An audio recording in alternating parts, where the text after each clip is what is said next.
എല്ലാവർക്കും എൻ്റെ മറ്റൊരു വീഡിയോയിലേക്ക് സ്വാഗതം. ഇന്ന് നിങ്ങളുമായി പങ്കുവയ്ക്കുന്നത് ഇന്ത്യ ഗവൺമെൻറ് സംഘടിപ്പിക്കുന്ന ഇന്ത്യ ഇൻ്റർനാഷണൽ സയൻസ് ഫെസ്റ്റിവലിനെ കുറിച്ചാണ്.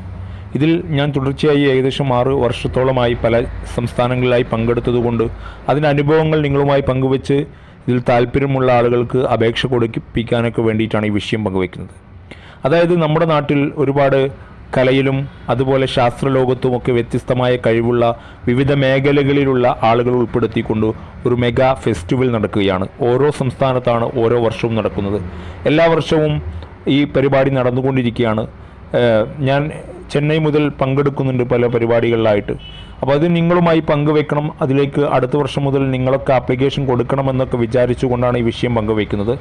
അതായത് ശാസ്ത്രലോകത്ത് ഇന്ത്യ കൈവരിച്ച നേട്ടങ്ങളെക്കുറിച്ചും അതേപോലെ തന്നെ മറ്റുള്ള മേഖലകളിലെല്ലാം ഇന്ത്യ എങ്ങനെ കുതിച്ചുയരുന്നു എന്നുള്ള കാര്യങ്ങളൊക്കെ വിശദമായി അതിൽ നമ്മളെ നേരിട്ട് ബോധ്യപ്പെടുത്തിക്കൊണ്ടുള്ള ഒരു വലിയ എക്സിബിഷൻ അടക്കം അവിടെ നടക്കുന്നുണ്ട്.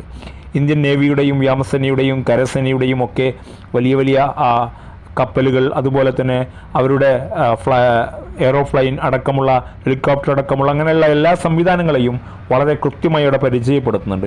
അതുപോലെ തന്നെ ഇതിൽ ഒരുപാട് പ്രത്യേകത എന്ന് പറഞ്ഞാൽ വിദ്യാർത്ഥികൾക്ക് പങ്കെടുക്കാം, യുവജനങ്ങൾക്ക് പങ്കെടുക്കാം, അതുപോലെ ശാസ്ത്രമേഖലയിൽ കഴിവ് തെളിയിച്ചവർക്ക് പങ്കെടുക്കാം, സ്ത്രീകൾക്ക് പങ്കെടുക്കാം. ഇങ്ങനെ പല ഏകദേശം ഒരു 10-20ഓളം വിവിധ മേഖലകളിലായിട്ട് ഈ സെക്ഷനുകളായിട്ടാണ് പ്രോഗ്രാമുകൾ നടത്തുന്നത്. ഇതിൽ നമ്മളെ സംബന്ധിച്ചിടത്തോളം ഇതിൻ്റെ പ്രത്യേകത എന്ന് വെച്ചാൽ അപേക്ഷ കൊടുത്തു കഴിഞ്ഞാൽ ഇതിൽ നിന്ന് തിരഞ്ഞെടുക്കപ്പെടുന്നവർക്ക് ഭക്ഷണവും താമസവും അതുപോലെ തന്നെ 3AC ടിക്കറ്റ് അടക്കം ഗവൺമെൻറ് ചെലവിൽ നമുക്ക് പങ്കെടുക്കാവുന്നതാണ്. അതുകൊണ്ട് തന്നെ പറയുന്നു, നമ്മൾ അപേക്ഷ കൊടുക്കേണ്ട മാസം എന്ന് പറയുന്നത് ഏകദേശം നവംബർ മാസങ്ങളിലാണ്. നവംബർ ഡിസംബറിലായിരിക്കും ഈ പ്രോഗ്രാം നടക്കുക. കുറച്ച് വർഷങ്ങൾക്ക് മുമ്പ് അല്ലെങ്കിൽ കഴിഞ്ഞ വർഷമൊക്കെ നടന്നിരുന്ന പരിപാടി എന്ന് പറയുന്നത് എല്ലാ വർഷവും ഡിസംബറിൽ അപേക്ഷ ക്ഷണിക്കുകയും ജനുവരിയിലായിരുന്നു. പക്ഷേ ഇതിപ്പോൾ ഇങ്ങോട്ട് മാറിയിട്ടുണ്ട്. നവംബർ ഡിസംബർ മാസങ്ങളിലാണ് നവംബറിൽ അപേക്ഷ ക്ഷണിക്കുന്ന ഒരു സാഹചര്യമുണ്ട്. അതുകൊണ്ട് എനിക്ക് പറയാനുള്ളത്, നിങ്ങൾക്ക് പല കഴിവുകളുണ്ടാവാം. ശാസ്ത്രലോകത്തോ അല്ലെങ്കിൽ സാഹിത്യ ലോകത്തോ നിങ്ങളുടെ കഴിവൊക്കെ പ്രദർശിപ്പിക്കാനുള്ള അല്ലെങ്കിൽ നിങ്ങൾക്കതിൽ പങ്കെടുക്കാനുള്ള സാഹചര്യങ്ങളൊക്കെ ഉണ്ട്.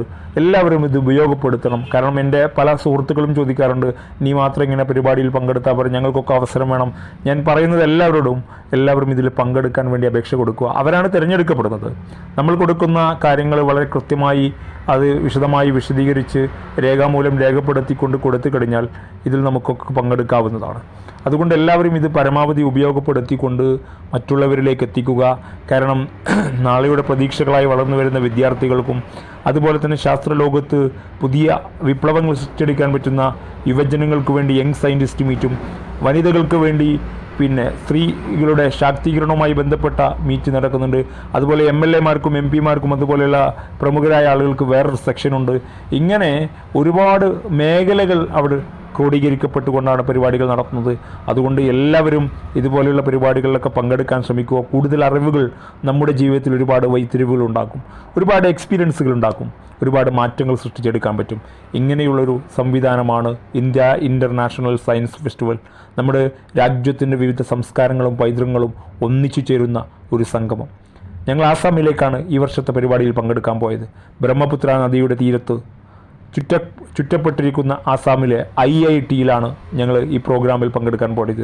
ഓരോ വർഷവും ശാസ്ത്ര സാങ്കേതിക വകുപ്പാണ് ഈ പരിപാടി സംഘടിപ്പിക്കാറുള്ളത്. അതുകൊണ്ട് തന്നെ അവിടെ അധികവും IIT-കൾ തന്നെയാണ് പ്രോഗ്രാമുകളൊക്കെ നടക്കാറ്. അതുകൊണ്ട് നമുക്ക് നമ്മുടേതായ കഴിവുകളും പ്രാപ്തികളും ഒക്കെ ഉപയോഗപ്പെടുത്താനും അതുപോലെ തന്നെ എക്സിബിഷൻ നടക്കുന്നുണ്ട്. നമ്മളേതായ പ്രോഡക്റ്റുകൾ ശാസ്ത്രീയപരമായിട്ടോ അല്ലെങ്കിൽ അങ്ങനെയുള്ള ഫുഡ് പ്രോസസ്സിങ് ഐറ്റംസൊക്കെ പ്രദർശിപ്പിക്കാനും വിൽപ്പന നടത്താനുള്ള സൗകര്യവും ഗവൺമെൻറ് ചെയ്തുതരും. ഇവിടെയും ഭക്ഷണവും താമസവും ടിക്കറ്റും അതുപോലെ തന്നെ ഒരു ഗിഫ്റ്റായി ബാഗ് അടക്കം തരുന്നൊരു സംവിധാനമുണ്ട്. എല്ലാവരും ഇത് പരമാവധി ഉപയോഗപ്പെടുത്തിക്കൊണ്ട് മറ്റുള്ളവരിലേക്ക് എത്തിക്കാൻ വേണ്ടി ശ്രമിക്കുക. വിദ്യാർത്ഥികൾക്കൊക്കെ ഗുണമാകുന്ന രൂപത്തിലുള്ള പല പരിപാടികളും ഇതിലുണ്ട്. ഇതിനെക്കുറിച്ച് കൂടുതൽ അറിയണമെങ്കിൽ IASF നമ്മുടെ ഗൂഗിളിൽ സെർച്ച് ചെയ്ത് കഴിഞ്ഞാൽ വളരെ വ്യക്തമായി കാര്യങ്ങൾ സൂചിപ്പിക്കുന്ന കാര്യങ്ങൾ കാണാൻ പറ്റും. ശാസ്ത്രലോകത്ത് ഇന്ത്യ എങ്ങനെ പുരോഗതിയിലേക്ക് കുതിച്ചുയർന്നു എന്നുള്ളത് നമുക്ക് എടുത്ത് പരിശോധിച്ച് നോക്കിയാൽ കാണാൻ പറ്റും. മുൻകാലങ്ങളിൽ രാജ്യം ഭരിച്ചവർ നമുക്ക് നൽകിയ സംഭാവനകളുടെ ആ ഒരു വിപ്ലവത്തിൻ്റെ മാറ്റങ്ങളിലൂടെയാണ് രാജ്യം ഇത്രയും പുരോഗതിയിലേക്ക് കുതിച്ചുയർന്ന് മുന്നോട്ട് പോകുന്നു എന്നുള്ളത് നമ്മൾ അടുത്തറിയാൻ പറ്റുന്ന ഒരു സാഹചര്യം കൂടി ഇവിടെ ഉണ്ട് എന്നുള്ളതാണ് നമ്മൾ മനസ്സിലാക്കേണ്ടത്. എന്തായാലും ശാസ്ത്രലോകം എത്രമേൽ പുരോഗമിക്കപ്പെട്ടിട്ടുണ്ട് എന്നുള്ളത് ഈ വീഡിയോയിൽ നിന്ന് നിങ്ങൾക്ക് മനസ്സിലാക്കാൻ സാധിക്കും. അത്രമേൽ ഒരുപാട് കാര്യങ്ങൾ വിട്ടുപോയിട്ടുണ്ട്, മുഴുവൻ ഒപ്പിയെടുക്കാൻ സാധിച്ചിട്ടില്ല. കഴിയുന്നത്രയും ഒപ്പിയെടുക്കാൻ വേണ്ടി ശ്രമിച്ചിട്ടുണ്ട്. പ്രിയപ്പെട്ട എൻ്റെ വീഡിയോ വീക്ഷിക്കുന്നവർക്ക് വേണ്ടിയിട്ട് കുറച്ച് കാര്യങ്ങൾ മാത്രമാണ് ഒപ്പിയെടുക്കാൻ സാധിച്ചത്. പരമാവധി നിങ്ങളിലേക്ക് ഗുണമാവുന്ന രൂപത്തിലാണ് ഈ വിഷയം പങ്കുവച്ചിട്ടുള്ളത്. പല മേഖലകളിലെയും ബന്ധപ്പെടുത്തിക്കൊണ്ട് ശാസ്ത്രലോകത്തിൻ്റെ വ്യത്യസ്തമായ പ്രവർത്തനങ്ങളും അതിൻ്റെ പരിപാടികളുമൊക്കെയാണ്. ഈ കാണുന്നത് ആസാം അങ്ങാടിയാണ്. ആസാം എന്ന് പറയുന്നത് ആസാം ഒരു ടൗൺ പ്രദേശത്ത് ഞങ്ങൾ രാത്രി സമയത്തെടുത്ത ഒരു ദൃശ്യമാണ്. അതായത് അവിടെ നമ്മുടെ കേരളത്തെ സംബന്ധിച്ചിടത്തോളം നമ്മളൊക്കെ ആസാമികളൊക്കെ നമ്മുടെ നാട്ടിലേക്ക് വരുന്നുണ്ടെങ്കിലും അവിടെയും എല്ലാം നിത്യോപയോഗ സാധനങ്ങൾക്കൊക്കെ നമ്മുടെ കേരളത്തിൻ്റെ അതേപോലെ തന്നെയാണ്. അവിടുത്തെ അറ്റ്മോസ്ഫിയർ അഥവാ കാലാവസ്ഥാ സാഹചര്യങ്ങളും അതുപോലെ തന്നെ അവിടുത്തെയുള്ള അവസ്ഥകളുമൊക്കെ ഏകദേശം ഒരുപോലെയാണ്. എന്നാലും ചെറിയ വ്യത്യാസങ്ങളെന്ന് പറയുന്നത് വൈകുന്നേരം 4 ആകുമ്പോഴേക്കും അവിടെ നമ്മുടെ രാത്രി 7:30 ഒരു സാഹചര്യമാണ് ആസാമിലുള്ളത്. എന്നാൽ രാവിലെ 4 ആകുമ്പോൾ നമ്മുടെ നാട്ടിലുള്ള 7:30 ഒരു രാവിലത്തെ 7:30 സമയമൊക്കെയുള്ള ആ ഒരു വെളിച്ചമാണ് അവിടെയുള്ളത്.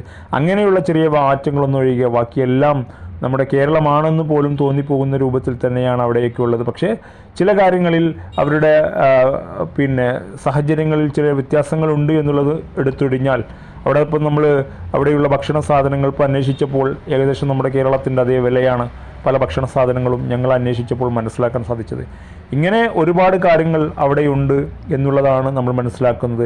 ഇനി നമുക്ക് മറ്റൊരു സംസ്ഥാനത്തെക്കുറിച്ച് അടുത്തറിയാൻ പറ്റും. അവരുടെ സാഹചര്യങ്ങളും ജീവിത രീതികളുമൊക്കെ നമ്മൾ അടുത്തറിയുമ്പോഴാണ് നമ്മൾ എത്രയോ വ്യത്യസ്തമാണെന്ന് മനസ്സിലാക്കാൻ സാധിക്കുന്നത്. ട്രെയിനിലൂടെ 2 ദിവസവും 2 രാത്രിയും 2 പകലും കടന്നു പോകുന്ന ഒരു യാത്രയായിരുന്നു അത്.